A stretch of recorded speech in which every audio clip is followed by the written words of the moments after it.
अस्सलाम वालेकुम सामीन। 28 रजब है, 2 मार्च है। ख़बर का उन्वान है यूक्रेन में और रूस में अब तक क्या क्या हुआ है। दरअसल अमरीकी सदर जो बाइडन ने आज बड़ा ऐलान किया है। अमरीकी सदर ने यह ऐलान किया है कि रूस का कोई भी हवाई जहाज़ वो अमरीकी हद में नहीं आएगा, ना ऊपर को उड़ेगा। अमरीका के हद में, अमरीका के इख्तियार में जितना हवाई एरिया दायरा कार में है उसमें रूसी हवाई जहाज़ों को आज से बंद कर दिया गया है।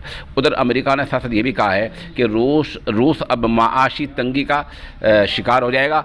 और जो बाइडन ने इसी साथ साथ ये ऐलान किया, अलबत्ता हमारी फ़ौजें यूक्रेन में लड़ने के लिए नहीं जाएंगी। एक तरह से ये दिल बहला दिया है, बोगस ऐलान है, क्योंकि इसी तरह रूस ऐलान कर सकता है कि अमरीकी हवाई जहाज़ हमारे यहाँ नहीं आ सकते तो बात बराबर हो जाएगी। इस ऐलान के कोई माने नहीं है। दूसरी तरफ हिंदुस्तान की जो एम्बेसी है वो आज कीव में बंद कर दी गई है, जो यूक्रेन की राजधानी है। वहाँ हिंदुस्तान की एम्बेसी फ़िलहाल बंद कर दी गई है। और ये पहले तय किया गया कि क्या कोई यहाँ हिंदुस्तानी तालिब इल्म मौजूद है। जब नहीं का जवाब आ गया उसके बाद सफारतखाना बंद कर दिया गया है।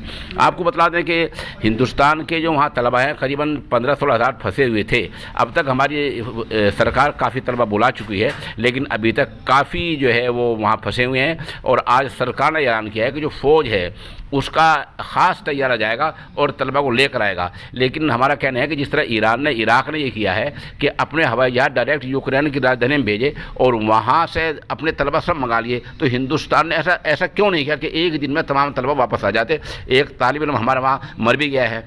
उधर हो क्या रहा है, हो जा रहा है कि अभी यहाँ हिंदुस्तान में 9:45 बज रहे हैं और अभी वहाँ 3 घंटे पहले, नहीं तकरीबन वहाँ 6:45 बजे होंगे अभी यूक्रेन में।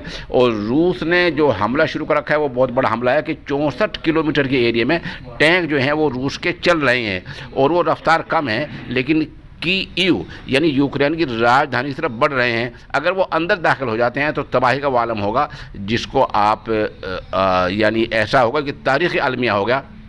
और अभी तक जो भी नुकसान हुआ है, कल ये बताया गया कि वहाँ का एक टावर उड़ा जाएगा, जिससे राज्य के एक रियासत के टीवी चैनल जो हैं वो मुकम्मल बंद हो गए हैं और 10 आदमी मारे गए हैं।